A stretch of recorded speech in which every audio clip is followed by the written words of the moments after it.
Bienvenue au musée Marmottan-Monet.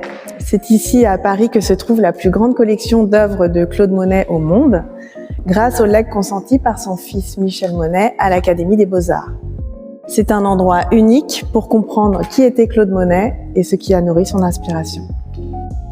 Il se fait remarquer grâce à ses caricatures, mais c'est à 17 ans qu'arrive sa véritable révélation lorsqu'il rencontre le peintre Eugène Boudin.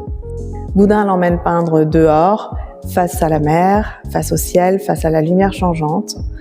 Et Monet comprend que c'est là, en plein air, qu'il souhaite peindre la nature, au plus près du motif, pour mieux retranscrire ses émotions et sans filtre intermédiaire entre lui et ce qu'il voit.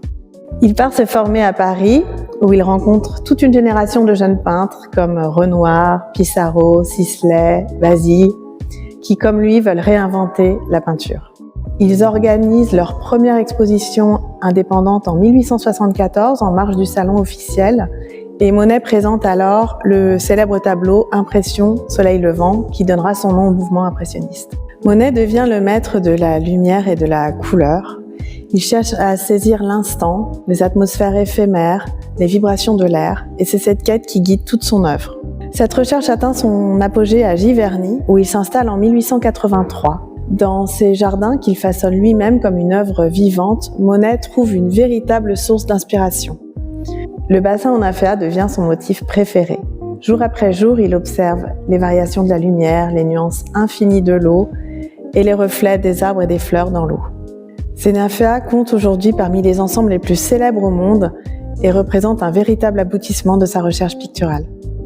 En 1926, à la mort de Claude Monet, son fils Michel hérite de la propriété de Giverny et de toute la collection de tableaux qui se trouve dans la maison.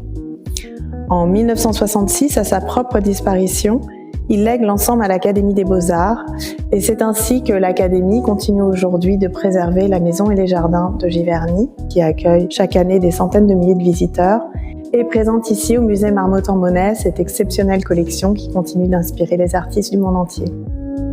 Cette histoire, cet héritage, ces œuvres magnifiques ont inspiré la nouvelle collection que nous avons imaginée avec Sennelier, dont les couleurs viennent directement des tableaux que vous pouvez admirer ici.